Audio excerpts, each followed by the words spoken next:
series called Being Salty in a Sugar-Coated World. And as you've been hearing, we've been talking about things that aren't very comfortable. And Christianity isn't very comfortable. It's not supposed to be. It's countercultural. It's against the stream. It's against everything that the world tells us to do. And so if it is comfortable, you are doing everything wrong. It's not supposed to be like that. First week we talked about a sugar-coated spirituality. A spirituality that makes me feel good. But it's not the gospel. The gospel talked about carrying the cross, going down the narrow path. It wasn't a message of feel good. The week after that, we talked about salty love and being able to love people when it's hard. Sometimes it is hard to love difficult people. And we talked about how it is our calling through the gospel to love even difficult people. Last week, we spoke about something that I want to make some clarification on. We spoke about transformation in prayer. That when we pray, often we are trying to change God. We're trying to change God and His will to be kind of what fits our perfect will. And a lot of people were shaken by that and say, okay, so should I never pray? And I want to make a little bit of a clarification. There's two stages in your prayers.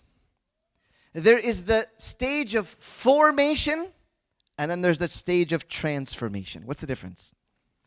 When you're young, you think about like your parents want to show you how much they love you. They get you gifts. You say, Daddy, I want that toy. And Daddy goes and buys the toy, and he just gives it to you. And he's trying to show the child that he loves him, or that he is generous, and that I care about you, and I care about your joy and your happiness. But as the child gets older, the kid says, hey, Dad, I want a new car. And the dad says, okay, I want you to get a job. And they say, but Dad, come on, you can afford it. Just fork out the money and just get me a new car. I know I can afford it, but I'm trying to form you. And so what I want to clarify from last week is, though God wants to transform us in prayer, there is a season in your life when you are praying that God is also trying to form you. So pray and ask for the things on your heart. And God, in His wisdom as a loving Father, knowing the stage that you're at, He wants to reveal things about His character, that I am loving. And I do care about the small details in your life. You might be praying for things that God is going to grant you because He's trying to form your understanding that He is a loving, generous, giving, compassionate God. But He's a wise God. And so as you mature, He starts saying, sorry, I can't give that to you because I need something deeper in your life to take place. And so I just want to clarify that from last week. And this week, today's talk is called Preserve One Another. We're going to talk about salty confrontation. We talked about salty love and loving difficult people. Sometimes we have to do something that is difficult and not so easy. And a lot of people don't have the type of personalities that are confrontational. A lot of us don't have the personality that can just stand up in front of somebody and tell them what they're doing is wrong. We're not confrontational. And that's what we're going to talk about, God willing, this morning.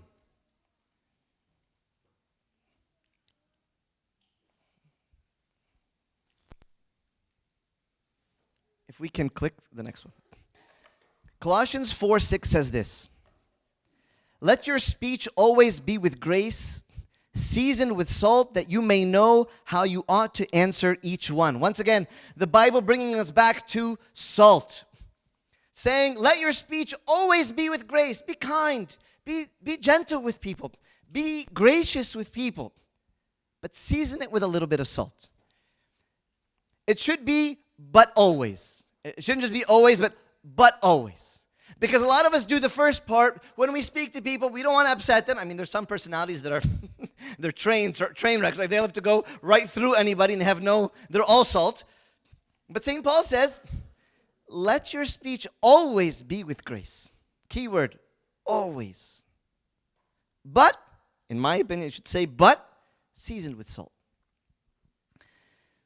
St. John Chrysostom says this saying. I'm going to read it to you, and if you don't understand, I'll clarify. It says, let your speech be always with grace and seasoned with salt. That is, that this graciousness may not lapse into indifferentism. What does that mean?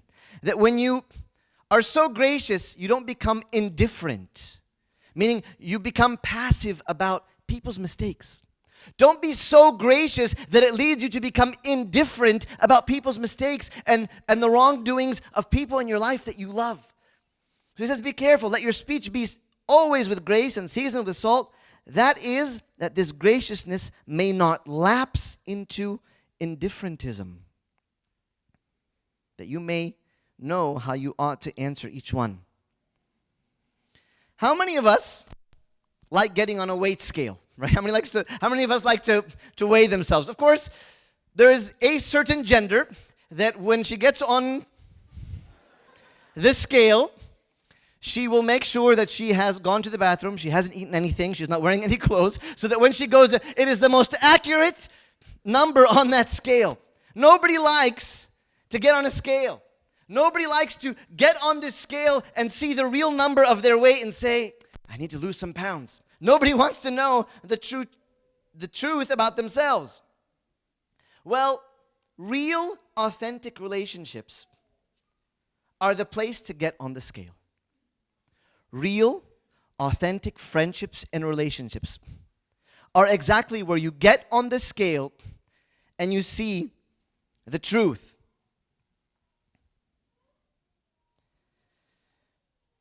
Every one of us need a few people to tell us the truth about our hearts and souls. Everybody has a weak spot, a blind spot that they can't see within themselves. We need someone to remind us of your deepest values. I think sometimes as we go through life, sometimes we actually forget our values. You forget that you have deep biblical Christian values deep down inside of you. And we forget those values. And we need somebody to remind us of those values. We need someone to help us question our motives and examine our consciences. I was speaking to somebody recently. We were having a wonderful discussion. It was about even in service. Some people can serve their hearts out. And they can give to the poor. And they can come and visit people and ask about people, which is the best thing in the world. But sometimes you need somebody in your life to tell you why you're doing what you're doing. It's all about you. Has nothing to do with God. Has nothing to do with you love these people and you have this big heart. Sometimes you need somebody to check you and say, wait a second, you were doing this for yourself. We need truth tellers. We need truth tellers because our capacity to live in denial is astonishing. Self-deception is a process where we pull the cover over our own eyes. Self-deception is a process where we pull the cover over our own eyes. A lot of us like to be deceived. We don't want those truth tellers in our life. People that are going to tell you like it is, and most of them call them honey. We call them our spouses. Maybe for you people that are married, a lot of your spouses are those truth tellers. They tell you like you need to hear it. Maybe it's your roommate, right? The person in college, you might have a roommate that sees really what you do every day in your room versus what you present yourself to be to the whole world. There's a whole field in social psychology, and it's the study of what is called cognitive dissonance. And it's based on our nearly endless ability to justify what we do or say that is consistent with our self-concept. You can convince yourself that everything you do is right. And you can justify everything. The reason why I said what I said is because of the reason why I did what I did. There's always a very good reason why I say what I say and what I do what I do. What psychologists call this is called cognitive dissonance. Many of us have never invited someone to be a truth teller in your life. Do you have somebody in your life that can give you the brutal, honest truth? Where you can come and say, all right, just say it like it is. You know, there's some people that you want to tell them, but you're afraid that it's going to offend them. And a lot of people don't want to hear it. And so we just kind of skip around each other's, like, oh, you look great. No, you don't. You don't look great. It's written all over your face. You're a mess. It looks like you're going through maybe depression. You're not taking care of yourself. But because a lot of us are not truth tellers, we skip around these things. Who have you invited in your life to be a truth teller? You say, lay it on thick. Just tell me the real truth. There was a time where I said this one time. I actually mentioned this in a sermon a few years ago, and I had a bunch of people come to my office. All right, Buna, just lay it there. I'm like, now I just insulted the whole church. Everybody came to my office, and I had to tell everybody really the truth about themselves. It's important. It's important that we understand ourselves deeply. What if the truth about me is too painful for me to bear? What if the truth about yourself is too painful for you to bear? You ever have somebody tell you the truth and it's like a knife in your heart? They just knocked you down in one sentence. Because, a lot of us, again, we have this cognitive dissonance where we have convinced ourselves that everything we do is right. There's nothing worse than when somebody comes and says, by the way, everybody sees this about you. It's so painful that you're the only one that doesn't see. You're the only one that can't see the truth about yourself. It is so painful. There's the famous scene in a movie where you see Jack Nicholson telling Tom Cruise, he says, well, give me the truth. He says, what? You can't handle the truth. You can't handle the truth. You know why? People nowadays are ultra sensitive. I don't know what it is about our specific culture. Can you nod your head if you agree that our specific culture is a little bit sensitive? People hold grudges for years because somebody told them the truth. And this is a painful thing. What does Jesus tell us? In John chapter 8, it says, and you shall know the truth, and the truth shall make you free. Isn't that a beautiful verse? Isn't that a powerful verse? That the Lord is saying, you shall know the truth, and the truth shall make you free. I want to read another verse in Romans. It's not on the slides, but I want you to listen to this. Romans 15:14, it says this. Now I myself, St. Paul speaking to the Romans, am confident concerning you, my brethren, that you also are full of goodness. You are good people. I know that. I'm confident about that. Filled with all knowledge, able also to admonish one another.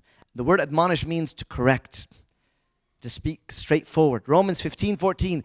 I know that you are very good, but I also know that you are able to admonish one another. Feels salty, right? Feels uncomfortable. Because of sensitivity and being vain, we reject the serious words of another Christian. And if you are rejecting the serious words of another person in your life, chances are you are not able to give those same words to anyone else. You are not able to be a good friend to someone else because you yourself are skipping around the truth. Because you can't handle it yourself. The reason why you're skipping around the truth in the people in your life is because you hate hearing it yourself. Self-awareness. I know it's salty. It doesn't feel good. It's a little bit painful and it's a little bit bitter, but it is the gospel. This is the word of God.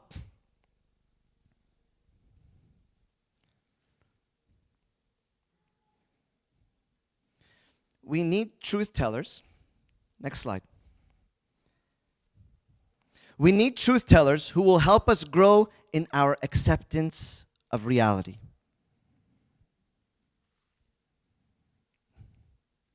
We need truth tellers who will help us grow in our acceptance of reality.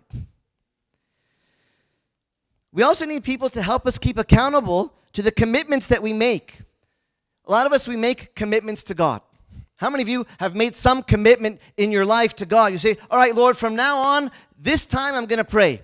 This time I'm going to start giving my tithe. I'm going to start being honest about this. I'm going to end this friendship that is dragging me downhill. I'm going to do this or I'm going to do that. And we make these commitments, but who's holding you accountable to those?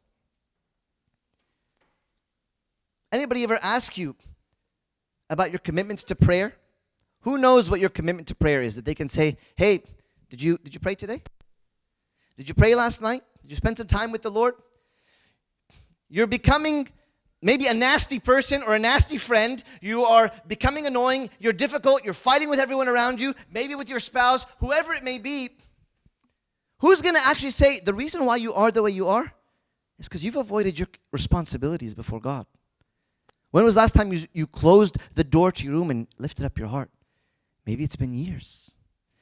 How about reading the Word of God? Who's keeping you accountable? What are my commitments about giving?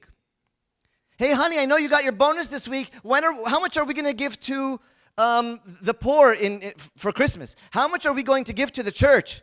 You know, sweetheart, like a bonus is different than salary and the time. Like, come on, like, right? We don't want anyone to keep us accountable. Be careful. We need someone who's going to keep on asking us, to remind us, do some things need to change in my life?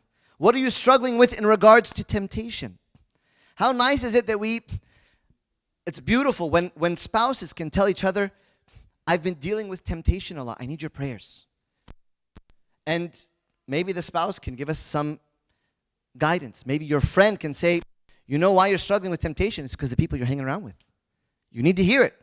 You need to hear it thick. You need to hear it on heavy. You need to hear it the way it is and stop avoiding what needs to change in my life. What's amazing, you guys ever see these famous athletes, somebody like LeBron James? You know, they have all these videos online of like LeBron James training, and LeBron James has a coach. I always wonder, like, what is the coach going to add value to LeBron James? Like Michael Jordan had a coach. Who is going to tell Michael Jordan how to play basketball? Right? Who's going to tell Michael Jordan, hey, your dribble's a little off. Your form needs to be a little bit smoother. But even the greatest of stars and athletes have a coach. And they hold them accountable to what they're not doing. I could never get it that some old guy with white hair is sitting there coaching the greatest athletes in the world, telling them how to play basketball. I don't get it. They're truth tellers. They're truth tellers. Hey, the three-point shot, that's not your shot. Don't shoot that. Scoot in a little bit. Truth tellers. We need people. If we do this in sports, how much when it comes to our salvation? Imagine athletes are doing it and how to shoot a basketball. What about when it comes to our salvation? Who is going to give me the truth? Think about this. Alcoholics Anonymous, people who are addicted to alcohol. These groups are made up of people who have faced up to the fact that they're not normal and are committed to help one another. You are held accountable. The way people get set free from addictive behavior, whether alcohol, drugs, pornography, whatever it may be, it's only by accountability. It is one of the most important steps in this being set free, is that somebody is telling you no. Somebody is giving you the hard truth. I know it's salty. Who is telling you you are wrong? I want you to imagine if a priest were to invite you to confession and were to ask you these questions before confession. Do you desire to be told all of your faults, plain and clear? Do you desire that I should tell you whatsoever I think, whatsoever I fear, whatsoever I hear concerning you? How many of us would love for Abuna to say, look, I'm going to tell you exactly what I feel about everything that you're saying. We don't want to hear it. Do you desire that I help you search your heart and why you do what you do? Would you be comfortable with that conversation? You say, look, I just come to give you my list, read me the prayer, and you go your way and I go my way and let's do our thing. But that's because we avoid this concept of hearing the truth. When our relationships shift the focus from being accountable to one another to vague sharing. What does that mean? When you get together, we talk about nonsense. When was the last time you got together with a group of friends and we actually were honest with each other? We talk about sports and we talk about all the drama that's going on at church, and we can talk about anything, just vague sharing. But how many times in our relationships do we shift our focus from real accountability? You know, as soon as you start talking to me about what I'm going wrong is, well, you know what's wrong with you? How many of us ever thank our friends, say, thank you for telling me that. I never knew this about myself. But what we do is, you know what you said about me? Let me tell you what you need to hear about yourself. And we begin to stick it. Why? We hate it. But not just you. Some of the most famous men in the Old Testament made horrible choices and knew deep failure. And we're going to talk about David this morning. In 2 Samuel chapter 11, it says, "It happened in the spring of the year, at the time when kings go out to battle, that David sent Joab and his servants with him and all Israel. And they destroyed the people of Ammon and besieged Rabbah, but David remained at Jerusalem. Then it happened one evening that David arose from his bed and walked on the roof of the king's house. And from the roof he saw a woman bathing, and the woman was very beautiful to behold. So David sent and inquired about the woman. And someone said, 'Is this not Bathsheba, the daughter of Eliam, the wife of Uriah the Hittite?' Then David sent messengers and took her. And she came to him, and he lay with her, for she was cleansed from her impurity, and she returned to her house. And the woman conceived, so she sent and told David and said, 'I am with child.' Then David sent to Joab, saying, 'Send me Uriah the Hittite.' And Joab sent Uriah to David. When Uriah had come to him, David asked how Joab was doing, and how the people were doing, and how the war prospered. And David said to Uriah, 'Go down to your house, wash your feet.' So Uriah departed from the king's house, and a gift of food from the king followed him." Imagine, David sent someone to find out about her, and in doing so, he actually received a very light confrontation. Listen to the statement. I read it earlier. It said this: "Is this not Bathsheba, the daughter of Eliam?" She's somebody's daughter. "The wife of Uriah?" Hey, David, you know that really pretty lady that you're talking to? Isn't she the wife of Uriah? Isn't she the daughter of that guy? It was a light, mild confrontation saying, hey, wake up. What did he do? He sent for the woman and he took her for himself. You see, in ancient times, genealogies, or basically like somebody's like order of history, like the son of and the son of and the son of, this person is the son of, okay? They were not usually recorded for women. So for the person to say, you know, this genealogy, she happens to be the daughter of, they never say it for women. But in this time, the person mildly confronted David. You see, if David were spiritually sensitive, this statement would have stopped him right in his tracks. But David wasn't interested in hearing the truth. He didn't want to hear it. David, you just heard what the guy said. You just heard what the guy said. Listen. Just ignored it completely. Because David thinks he's in control. How long does David live in this hypocrisy and hiddenness? Do you guys know? We don't know exactly, but we know that nobody knew what happened, at least for the full time of the pregnancy of Bathsheba. David stood in hiddenness and darkness all by himself without revealing to anybody. We know later on that David got Uriah, the husband of Bathsheba, killed in war.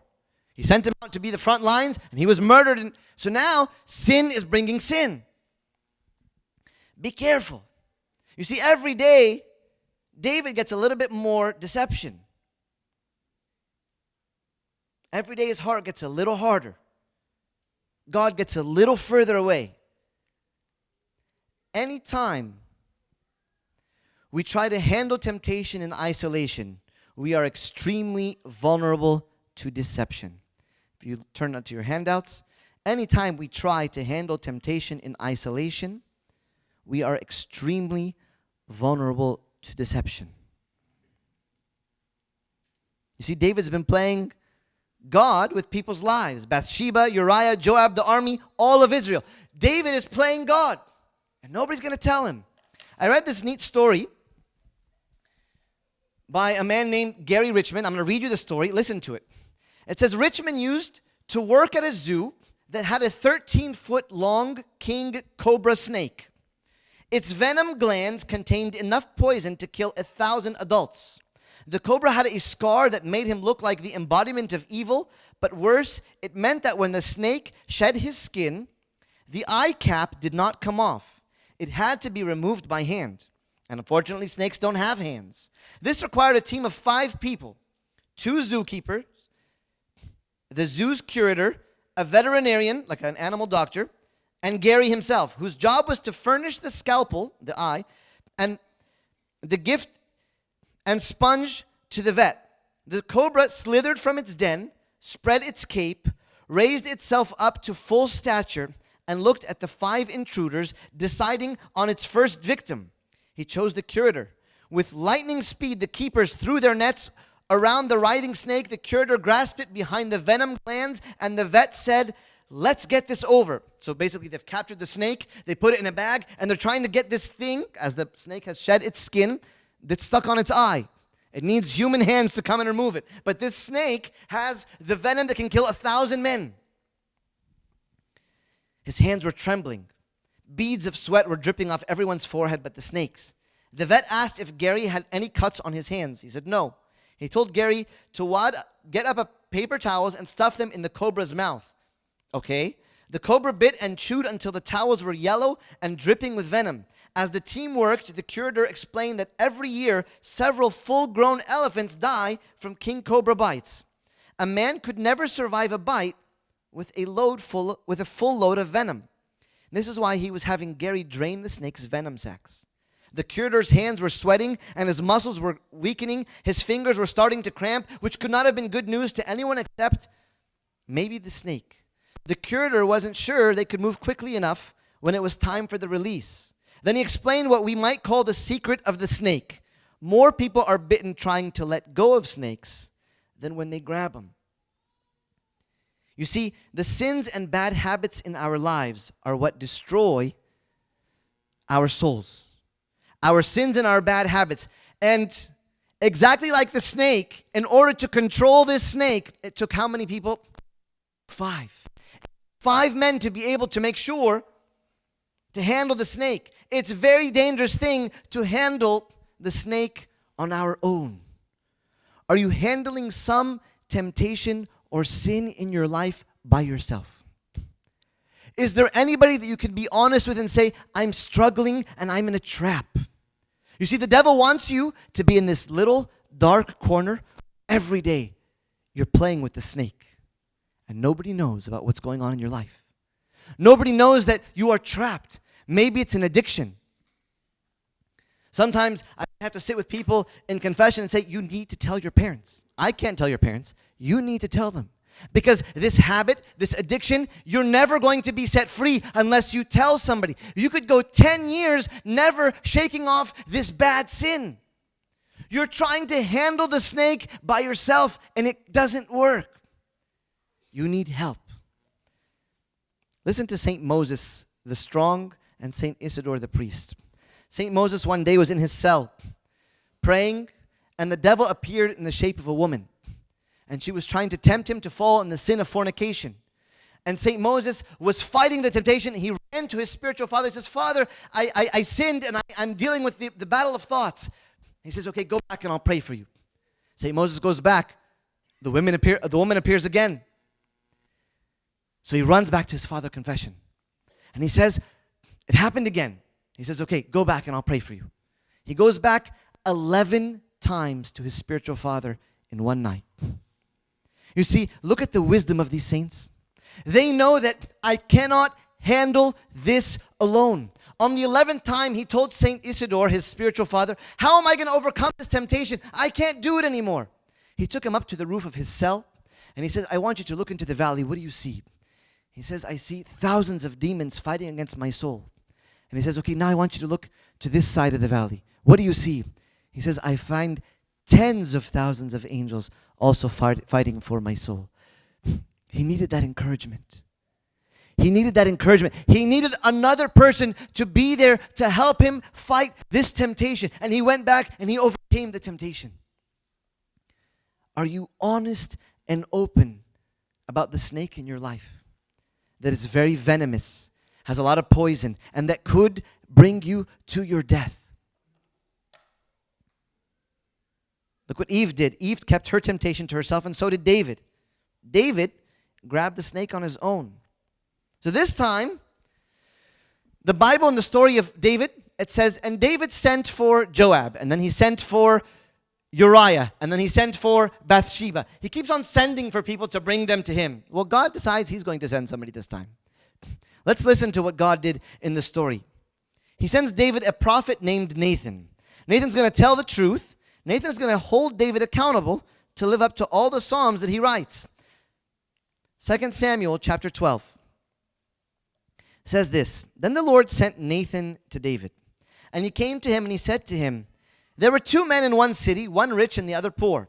The rich man had exceedingly many flocks and herds, but the poor man had nothing except one little ewe lamb which he had bought and nourished, and it grew up together with him and with his children. It ate of his own food and drank from his own cup and lay in his bosom, and it was like a daughter to him. And a traveler came to the rich man, who refused to take from his own flock and from his own herd to prepare one for the wayfaring men who had come to him. But he took the poor man's lamb and prepared it for the man who had come to him. So David's anger was greatly aroused against the man, and he said to Nathan, As the Lord lives, the man who has done this shall surely die, and he shall restore fourfold for the lamb, because he did this thing, and because he had no pity. Then Nathan said to David, You are the man. Nathan said to David, You are the man. Thus says the Lord God of Israel, I anointed you king over Israel, and I delivered you from the hand of Saul. For a moment, I want you to think about what must have been going on in Nathan's heart. David is the most powerful man in the whole world.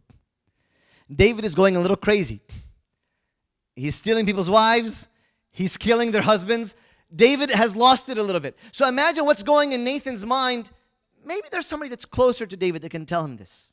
Maybe it doesn't have to be me. Maybe I can tell him, Hey, David, you're such a great king. Maybe you need to spend some more time in the fields writing some psalms.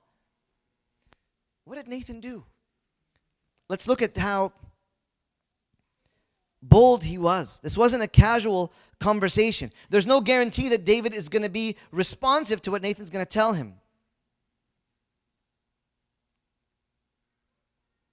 Maybe it would be awkward to bring this whole subject up. You know, I'm going to make him feel uncomfortable. I'm going to feel uncomfortable. Let's just avoid the whole thing.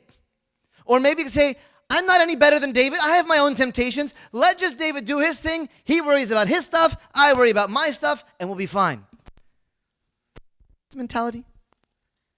Don't we honestly have this mentality where we kind of avoid and we skip around? You see, there's a kind of person who speaks.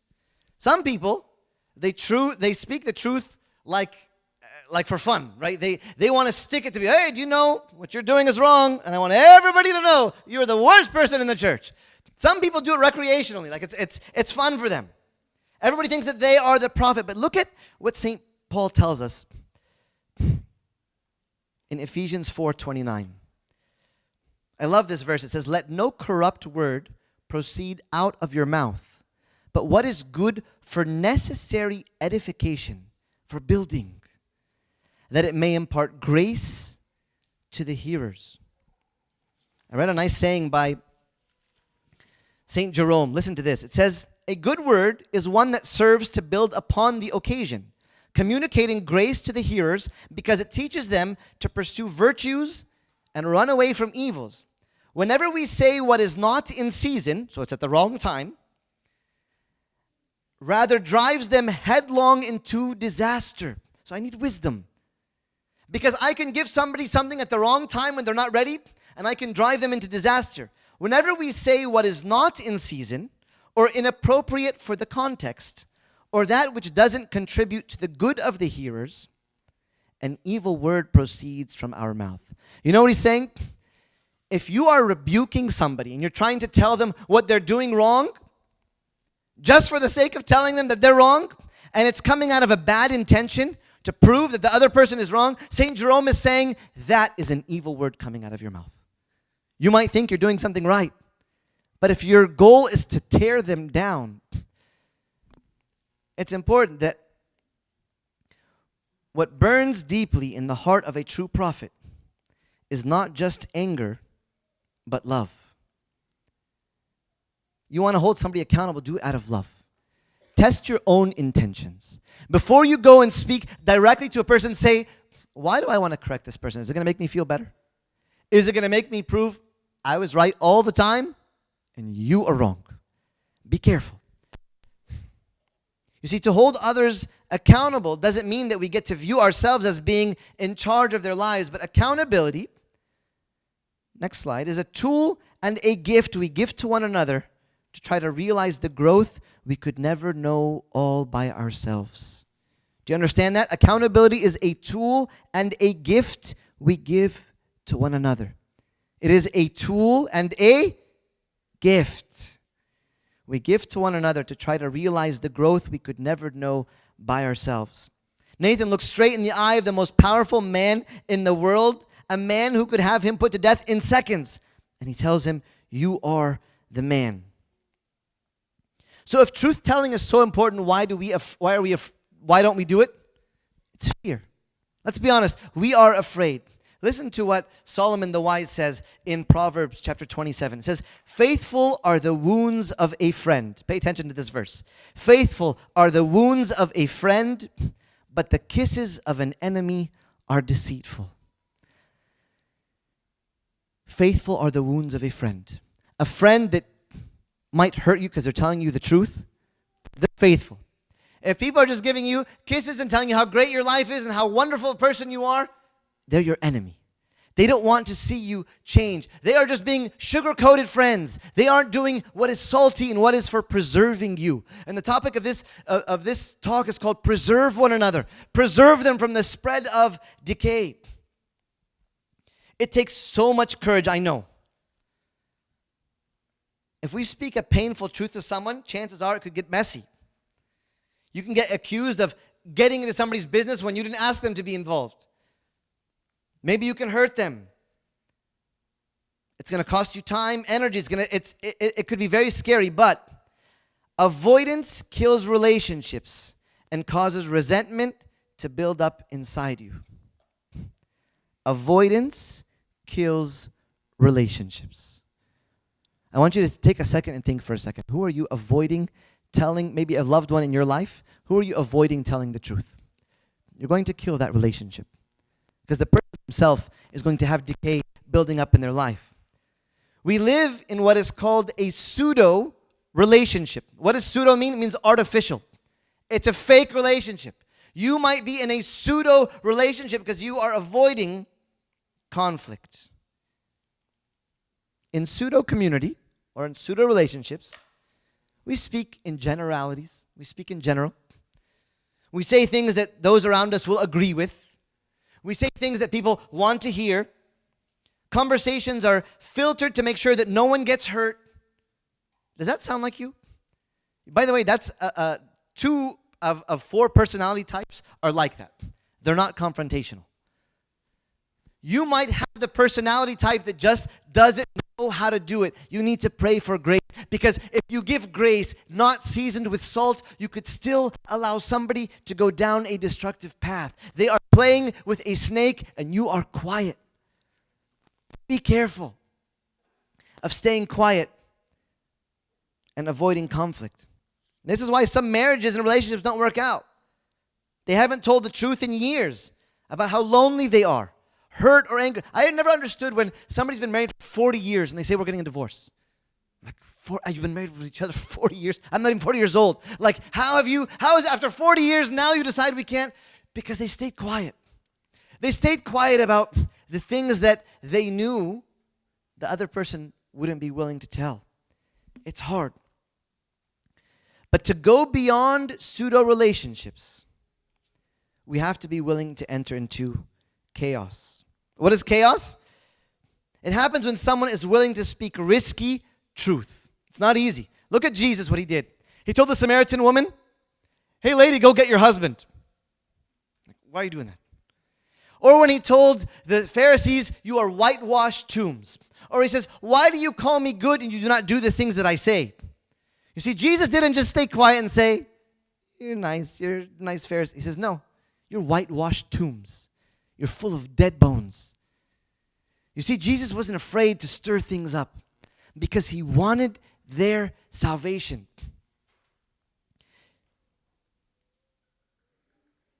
Even St. Paul, he went after St. Peter. St. Peter was eating with the Gentiles one day, people that the Jews would never deal with. And one day, as soon as the Jews come, St. Peter leaves them. He avoids the Gentiles because those are bad guys, and he sits with the Jews. And St. Paul calls him out to his face. And he says, what are you doing?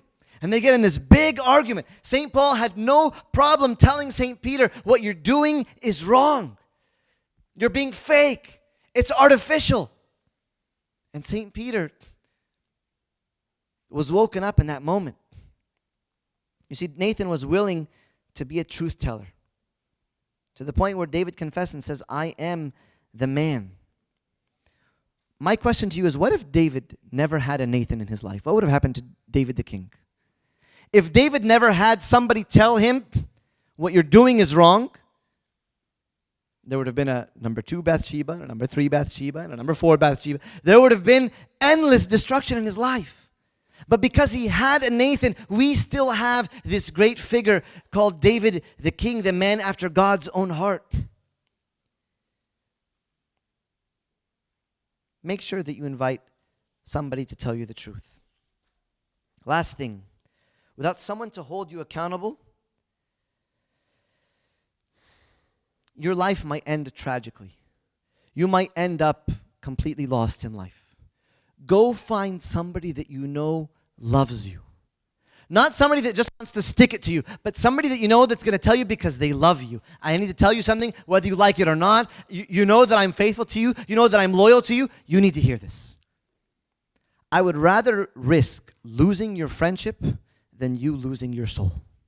Once again, I would rather risk losing your friendship because I'm saving you than you losing your soul.